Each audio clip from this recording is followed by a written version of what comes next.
बिस्मिल्लाहिर्रहमानिर्रहीम अस्सलाम वालेकुम। Welcome to my YouTube channel infinite technology by Saima Malik.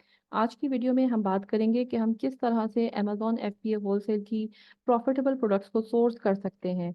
जब भी हम सोर्सिंग की बात करते हैं और जिस भी मार्केट प्लेस की बात करते हैं तो हमें उसके बारे में रिसर्च कर लेनी चाहिए ताकि हम प्रॉपरली उसको एनालाइज कर सकें और अपनी प्रॉफिटेबिलिटी को कैलकुलेट कर सकें।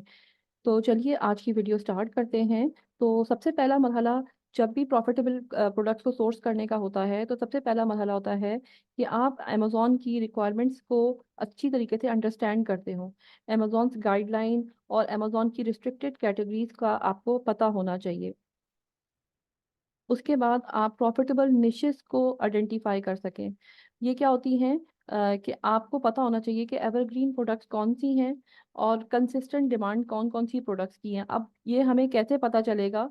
इसके लिए हमारे पास टूल्स होते हैं जैसे कि जंगल स्काउट, हीलियम 10, AMG स्काउट। ये हमारी हेल्प करते हैं कि हम प्रॉफिटेबल प्रोडक्ट्स को फाइंड आउट कर सकें जिनकी डिमांड हाई है और जो बेस्ट सेलर कैटेगरीज में आ रही होती हैं। इसके बाद हम अपना सेल्स डाटा एनालाइज करते हैं। वो प्रोडक्ट जो हम सोर्स कर रहे होते हैं उसका BSR चेक करते हैं 90 डेज़ का। इसके लिए किस टूल की ज़रूरत पड़ती है? सबसे अच्छा इसके लिए टूल होता है कीपा।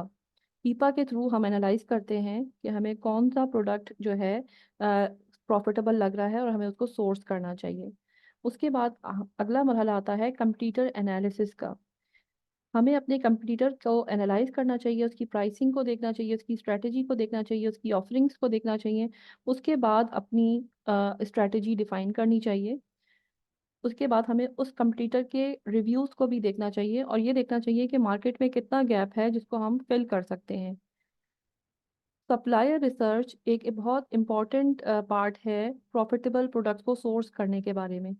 इसमें वो सप्लायर को हमें सिलेक्ट करना है जो ऑथेंटिक हो, जिनकी इनवॉइसेस अमेज़ॉन एक्सेप्ट करता हो। अब वो हमें कैसे मिलेंगे? सबसे पहला जो तरीका होता है वो तो होता है ट्रेड शोज़ आप में आप जाके फाइंड आउट करें। दूसरा तरीका गूगल होता है, तीसरा तरीका ट्रस्ट पायलट होता है। तो इन सारी वेबसाइट्स के थ्रू आप ऑथेंटिक डिस्ट्रीब्यूटर्स फाइंड कर सकते हैं। उसके बाद हमारा प्रॉफिट मार्जिन को एवेलुएट करने का मरहला आता है। वो हम कैसे करते हैं कि जो भी हमारी इन्वेंट्री है उसको और उसकी कॉस्ट को कैलकुलेट करते हुए अमेज़ॉन की फ़ीस, शिपिंग और अदर एक्सपेंसेस को कैलकुलेट करने के बाद अपने प्रॉफिट मार्जिन को चेक करते हैं। उसके बाद जो भी प्रोडक्ट हम सोर्स कर रहे हैं, हमें उसकी सीज़नैलिटी का अंदाज़ा होना चाहिए।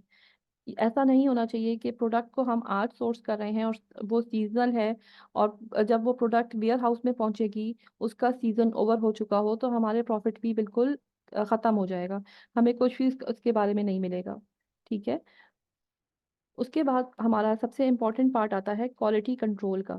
क्वालिटी कंट्रोल का मतलब ये होता है कि जो भी प्रोडक्ट आप सोर्स कर रहे हैं ये इतनी अच्छी होनी चाहिए कि ये आपके स्टोर के फीडबैक पर नेगेटिव इम्पैक्ट नहीं डाले।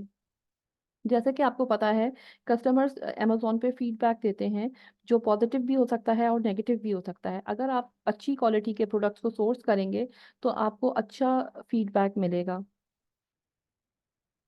Optimise product listing, it is also an important part of sourcing Amazon product. अब ये आप कैसे करेंगे? आपको बुलेट पॉइंट्स, कीवर्ड्स, डिस्क्रिप्शन और ये पिक्चर्स इतनी प्रॉपर आपकी होनी चाहिए कि जो भी बायर आपके स्टोर फ्रंट पे आए उसको आपकी प्रोडक्ट समझ में आए और वो आपकी प्रोडक्ट्स को बाय करे और आपको प्रॉफिट इसका मिले। अब आप अपनी अ, जो परफॉर्मेंस है उसको कैसे मॉनिटर करेंगे? उसको आप ऐसे मॉनिटर करेंगे कि आप अपने फीडबैक्स को देखेंगे, आप अपने कस्टमर रिव्यूज़ को देखेंगे। जो फीडबैक्स, कस्टमर रिव्यूज़ आपके बारे में दिए जा रहे होंगे वो आपकी परफॉर्मेंस को इवैल्यूएट करेंगे। हमेशा याद रखिएगा कि पेशेंस और परसिस्टेंसी जो है बहुत इम्पॉर्टेंट होती है अमेज़न FBA होलसेल में अ, एक लॉन्ग प्ले करने में। Keep experimenting and be persistent, learn from your mistakes, refine your strategies and stay ahead in the competitive marketplace. Thank you for your time. Like, share and subscribe my channel. Thank you.